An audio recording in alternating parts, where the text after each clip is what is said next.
And here we have the chart table. Hey, it's Dan here. New voice, fun. Um, on the chart table, we've got all the the basic stuff. So you have the main instrument panel that controls all the 12-volt stuff. You have your breaker for your shore power. Um, there's the battery monitor here, which we look at all the time. That gives us the state of the batteries. Um, VHF, that's brand new as of last year. The Webasto heater, which is our diesel heater, very, very efficient and gets the boat nice and toasty.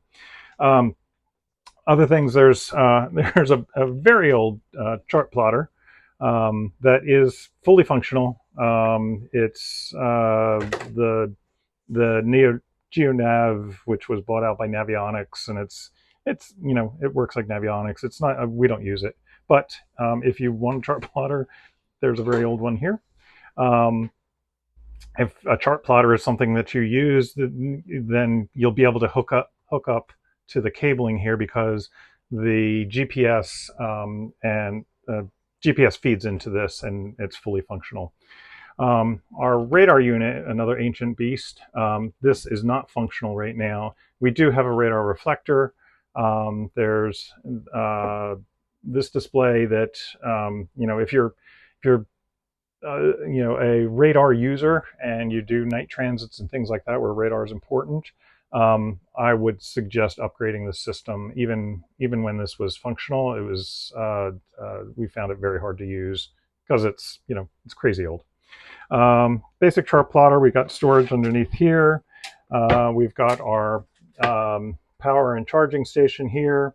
We've got our 12-volt portable fridge freezer, which is the main thing that we use when we're on anchor, away from the dock.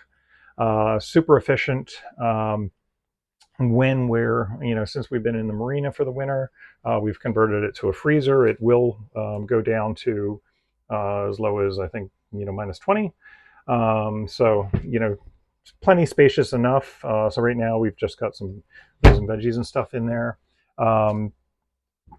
And it has been completely adequate for two people to store, to work as a fridge when we're just on solar power. And yeah.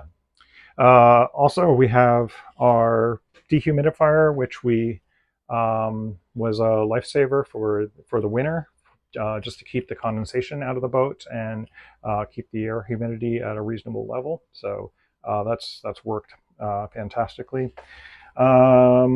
We've got a handheld vac and the charger for that, as well as a transformer. So if you've got any 110 devices, you can use that.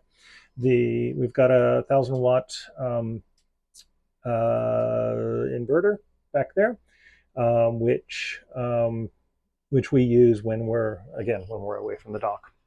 Yeah, so that's it. Oh, the other things we have is safety and emergency stuff. So we've got two very bright flashlights. The older one is a 110 version, so we've upgraded to a newer one that's a USB chargeable. Then we have our flares and signal lights and emergency stuff in that upper cabinet there.